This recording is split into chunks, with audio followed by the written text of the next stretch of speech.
The Justice Department and the Bureau of Alcohol, Tobacco, Firearms, and Explosives, or ATF, say they did not knowingly allow guns to cross the U.S. border into Mexico in an operation that some are linking to a U.S. border agent's death. Last week, we spoke with Iowa Senator Chuck Grassley, who says he has documents that prove just the opposite. Today, we're joined by Republican Congressman Jason Chaffetz of Utah. He is a member of the House Oversight and Government Reform Committee, and they want to get some answers about what's happening here. Congressman, thanks for your time today. Oh, thanks, Shannon.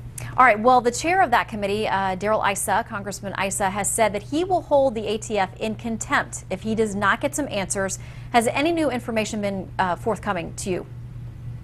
Well, Chairman Issa issued a subpoena, as we're allowed to do in the Oversight Committee, demanding documents from the Department of Justice and specifically the ATF, wanting to understand what happened with Operation Gunrunner and Operation Fast and Furious. This was an operation where we put over 1,500 guns in an effort to try to figure out how these bad guys were moving guns across the border. The problem is we now have two agents dead, one an ICE officer and the other a Border Patrol agent, and guns from that found in proximity of those crime scenes. And so we're not trying to interfere with what the Department of Justice is doing with its own investigation. We're trying to do an investigation of ATF and of the Department of Justice. How in the world did they let this happen? Well, just to be clear, because we've asked the DOJ to comment on this, here is a bit of their statement of what they had to say about the situation. They say, quote, because questions have been raised and so that there is not confusion, the Attorney General has also made it clear to the law enforcement agencies and prosecutors working along the southwest border that no one in the department should allow guns to illegally cross the border into Mexico. So they've made that statement, but they've yet to answer many of the questions that you and others on the committee have. Now, the ranking member, Democrat Congressman Elijah Cummings, has said, why don't we just sit down with the DOJ? Let's have a conversation with them. Would that work for you? Well, look, I believe in that philosophy of trust but verify. And that's why we have issued a subpoena demanding these documents from the ATF, from the Department of Justice, so we can dive into that and look at the facts. And we issued a subpoena last month. That has not been answered. Senator Grassley has issued similar types of requests for documents back in January. Those have still gone unanswered. It is not good enough for the Department of Justice to say, oh, well, we'll just sit down and talk about it. No, they've got to produce the documents for our committee. And there have been some who've said, listen, the DOJ is in the middle of criminal investigations, and so there are documents that are sensitive. They can't release those right now because of things that are under investigation. Is that enough of an explanation for you? Well, we don't want to interfere with any sort of an investigation, but they haven't even given us a roster of the potential documents that are out there.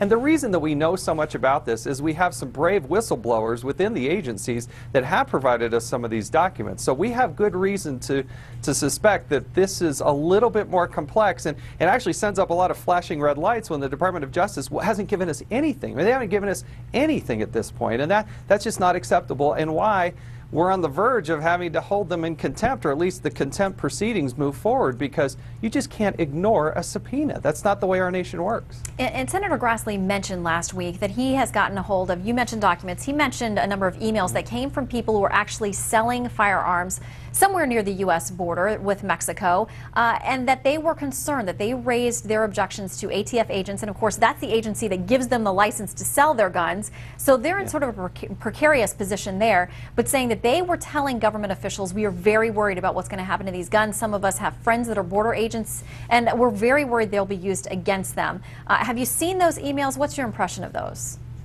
Well, there is a growing mound of evidence, both from whistleblowers within the department, within the agencies themselves, and I appreciate them being brave enough to share those documents in a proactive way with us. And the others are those that were used, these gun shops and whatnot, saying, hey, look, I'm trying to be a law-abiding citizen, do the right thing, and when an agency, a federal agency, comes in and tells them to do things that they wouldn't do otherwise, then we have cause for concern. And so this needs to be played out. We need all the facts in order to actually come to some conclusions.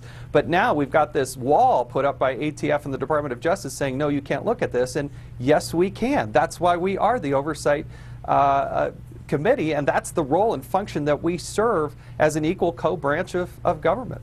How do you respond to those who say it's Republicans who are raising all of the disagreement over this? They're the ones that are pushing the DOJ because it is now, part of a Democratic administration.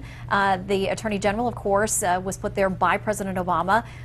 Is it about politics? No, it's absolutely not. We should be looking at this in a very bipartisan way. Forget whether it was the Bush administration or if it was the Obama administration. Look, a lot of these people are career people who've been involved in this. We just want answers about how these decisions were made. This is not a partisan issue, but it is about good government and who made these ridiculous decisions about, flowing these guns that have now shown up in crime scenes where we have 2 U.S. agents dead. We have to get some answers to that, Shannon. All right. Well, we know the DOJ is, proceeding with its own investigations, and the push from Congress is there as well. We'll continue to follow this case. A lot of people want to know exactly who knew what and when. Congressman Jason Chaffetz, thank you very much. Thanks. Happy Easter. Thanks, Shannon. You as well. More right after this.